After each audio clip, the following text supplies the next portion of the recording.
The most shocking thing about Jennette McCurdy's memoir isn't the title.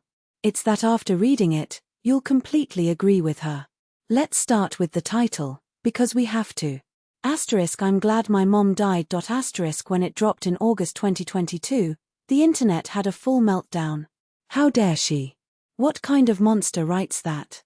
She must be broken, bitter, damaged beyond repair. And here's where Between the Lines earns its name, because if you actually read the book, you discover that the title isn't an act of cruelty. It's an act of radical, hard-won honesty. It might be the most honest 6 words ever printed on a book cover. Jennette McCurdy, Nickelodeon actress, child star, the girl you grew up watching on iCarly*, wrote a memoir so surgically self-aware, so unflinching in its examination of trauma, manipulation, and survival, that literary critics are now placing it alongside landmark works of confessional nonfiction. This isn't just a celebrity tell-all. This is a document of psychological survival. So today, we're going beneath the surface. We're going to talk about what this book is really about, which isn't Hollywood, and it isn't even grief. It's about what happens when the person who was supposed to be your safe harbor is the one doing the drowning. Who is Jennette McCurdy, and why does this book matter now? If you grew up in the 2000s and 2010s, you know Jennette McCurdy as Sam Puckett, the tough, fast-talking, always hungry best friend on iCarly*, one of Nickelodeon's most beloved shows. She was funny, charismatic, and seemed totally in control. She was none of those things.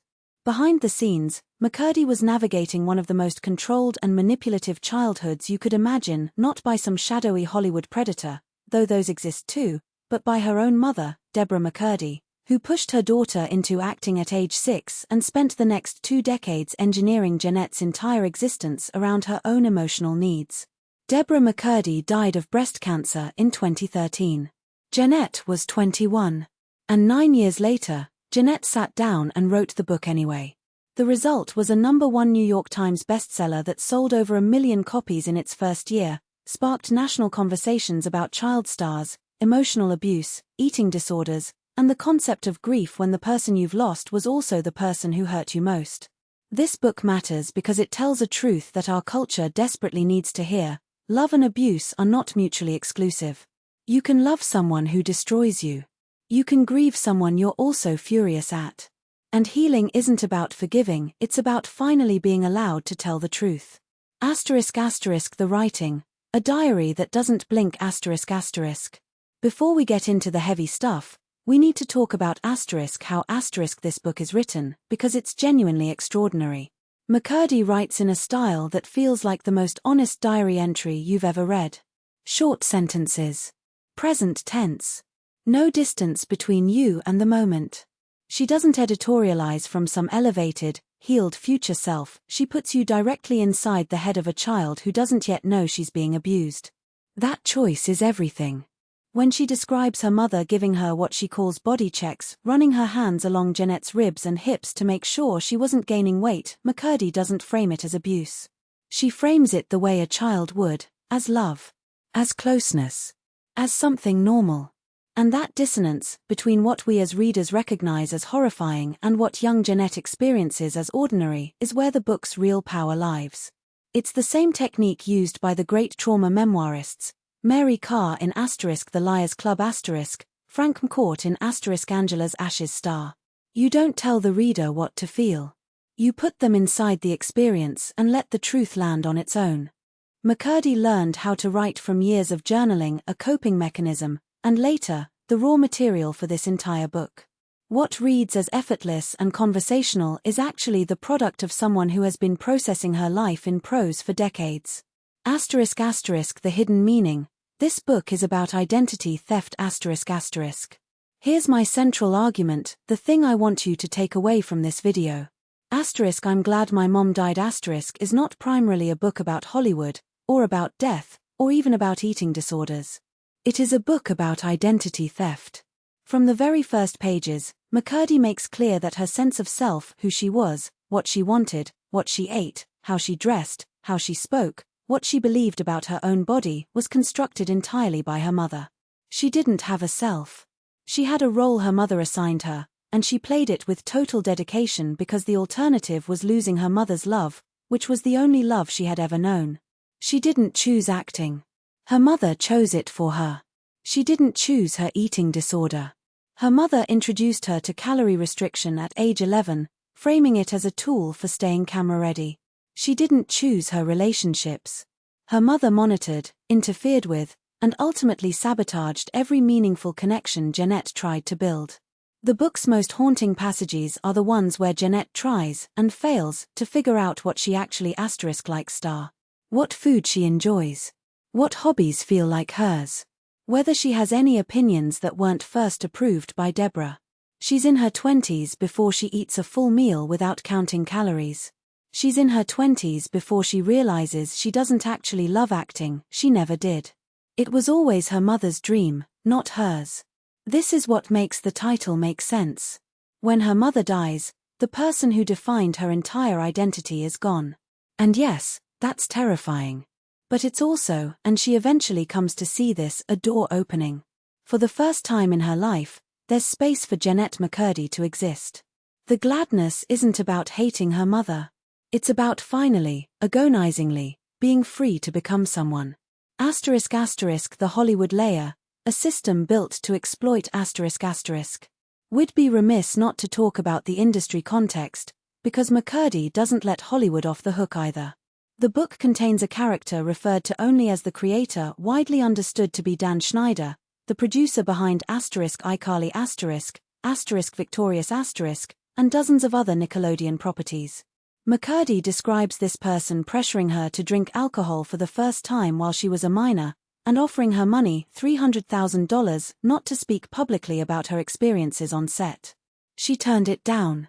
This fits into a pattern that has become depressingly familiar, a system where child performers are treated as products, where parents are financially incentivized to look the other way, and where the adults in positions of authority exploit their power over kids who are too young and too dependent to protect themselves.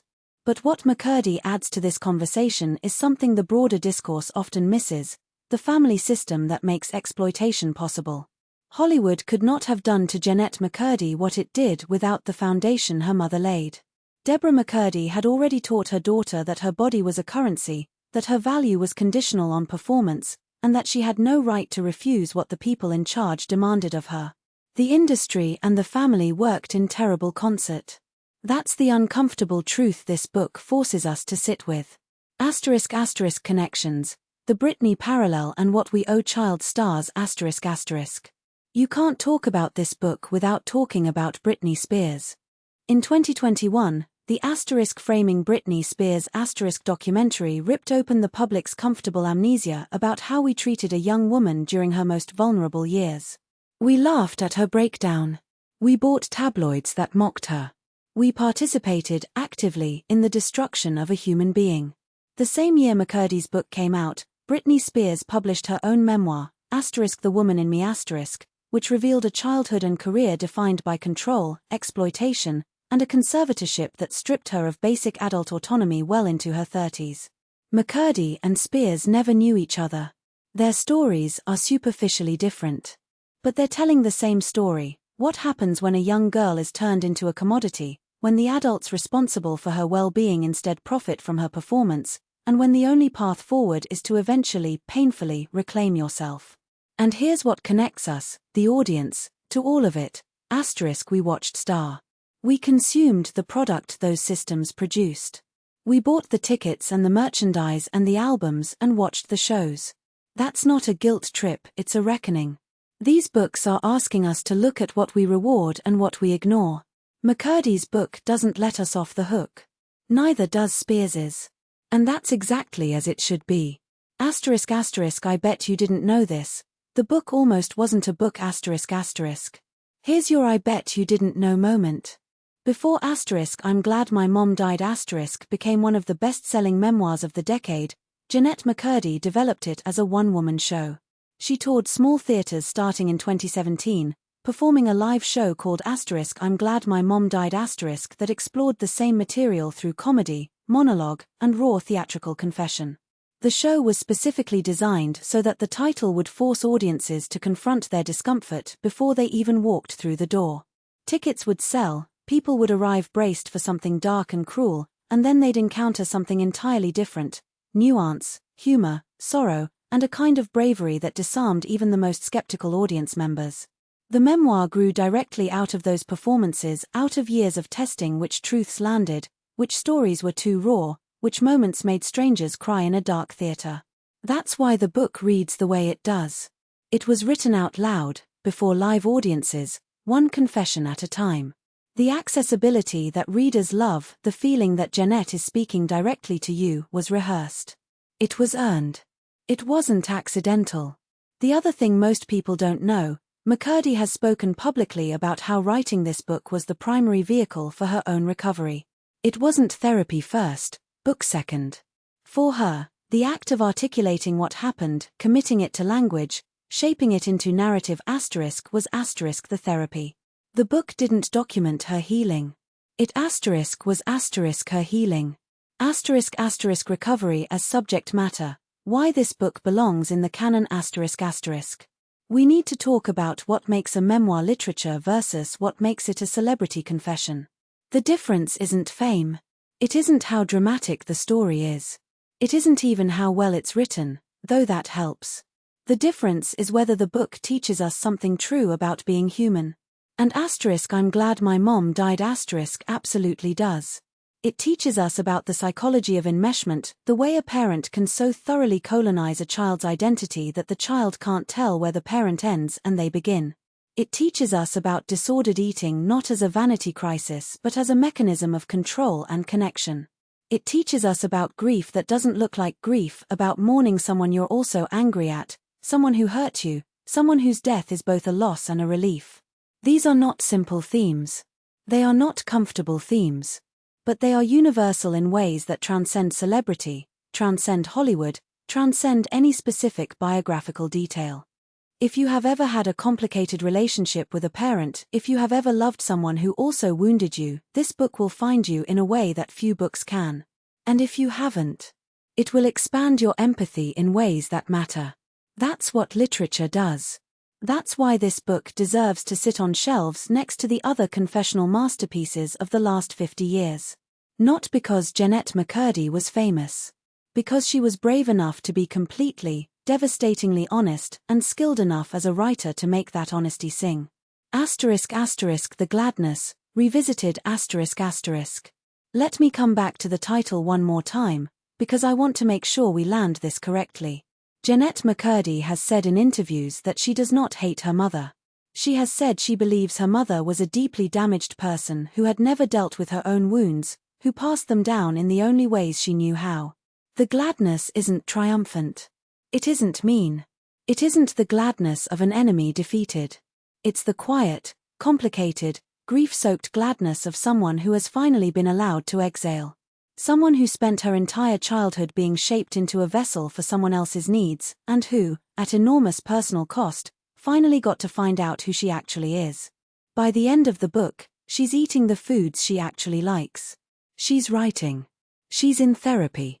She's cautiously, tentatively, figuring out what it means to have preferences, real ones, her own ones. That's what recovery looks like, rendered on the page with enough honesty to make you want to stand up and applaud. If you haven't read this book, read it. If you have, read it again knowing what you're actually looking for, not a headline, not a scandal, but the story of a person becoming, at last, themselves. This book is a reminder that the most profound stories aren't about what happened to someone, they're about who someone becomes after surviving it. McCurdy shows us that grief, recovery, and identity are not linear, and that telling your truth out loud, even when it scares people, is one of the most powerful acts a human being can perform. If this video hit close to home, share it with someone who needs it. And drop in the comments, what's the most honest book you've ever read? The one that felt like it was written specifically for you, about something you'd never seen anyone say out loud before. I read every single comment. I'll see you in the next one.